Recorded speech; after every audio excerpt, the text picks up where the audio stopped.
নানামুখী পদক্ষেপে বাংলাদেশে বিনিয়োগে আগ্রহী বিদেশিরা। নতুন সরকারের ইতিবাচক প্রতিশ্রুতিতে আস্থা পেয়ে ওমান, সৌদি আরব, চীন এবং যুক্তরাষ্ট্রের মতো দেশগুলো নবায়নযোগ্য জ্বালানি, আইসিটি ও খাদ্য প্রক্রিয়াজাতকরণ খাতে শত কোটি ডলারের বিনিয়োগের আগ্রহ দেখাচ্ছে।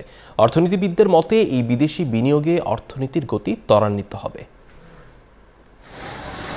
লাগামহীন মূল্যস্ফীতি, জ্বালানি সংকট ও রাজনৈতিক অস্থিরতা সহ নানা কারণে গত কয়েক বছর ধরে বাংলাদেশ থেকে মুখ ফিরিয়ে নিয়েছিল বিদেশি বিনিয়োগকারীরা। তবে রাজনৈতিক পট পরিবর্তন ও নতুন সরকারের বিনিয়োগ বান্ধব উদ্যোগের কারণে আবারও বাংলাদেশমুখী বিদেশিরা। সম্প্রতি বাংলাদেশ সফরে আসা যুক্তরাষ্ট্রের বিশেষ দূত সার্জিও গোর জানিয়েছেন, বাংলাদেশের কৃষি, তথ্য প্রযুক্তি ও জ্বালানি খাতে বিনিয়োগে আগ্রহী মার্কিন ব্যবসায়ীরা।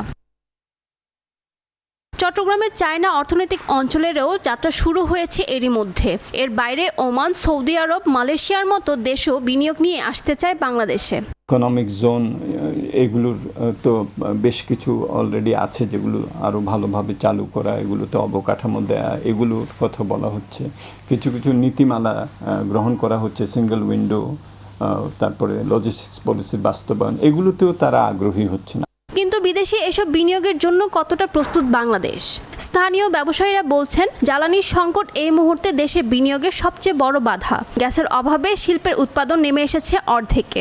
যে বিদ্যুৎ উৎপাদনটা আসলে এইচএফও দিয়ে করা যেত, সেটা করতে হচ্ছে গ্যাসে, এবং গ্যাসে যেহেতু সাপ্লাই সংকট হচ্ছে এবং একই সাথে সাথে বিদ্যুতের জন্য যে গ্যাসের প্রয়োজন, ইন্ডাস্ট্রিতে যে গ্যাসের প্রয়োজন, সেটা সেই সাপ্লাইটাও কমে আসছে। এছাড়া আমলাতান্ত্রিক জটিলতা, কর কাঠামোর দুর্বলতা ও ব্যবসার ব্যয় কমানো না গেলে বিনিয়োগের আগ্রহ কিংবা প্রস্তাব কোনোটাই বাস্তবে রূপ নেবে না, বলছেন অর্থনীতিবিদরা। কিভাবে আমরা যদি বিদ্যুৎ, জ্বালানি এগুলোর মধ্যে যে সমস্যা আছে সেইগুলোতে যদি আমরা বিনিয়োগ আনতে পারি, তাহলে ওইসব দেশের বিনিয়োগও বাড়বে। আবার অন্যান্য দেশ থেকে বৈদেশিক বিনিয়োগ আনার ক্ষেত্রে এগুলোর একটা ইতিবাচক একটা অবদান থাকবে। একমাত্র স্মার্ট সিটি বসুন্ধরা, আধুনিকতায় এক ধাপ এগিয়ে। সেই সাথে বন্দর অবকাঠামো উন্নয়ন ও কাস্টমসের জটিলতা নিরসনে পদক্ষেপ নেওয়ার পরামর্শ দিয়েছেন ব্যবসায়ী ও অর্থনীতিবিদরা। ফারজানা রিয়া, নিউজ 24, ঢাকা।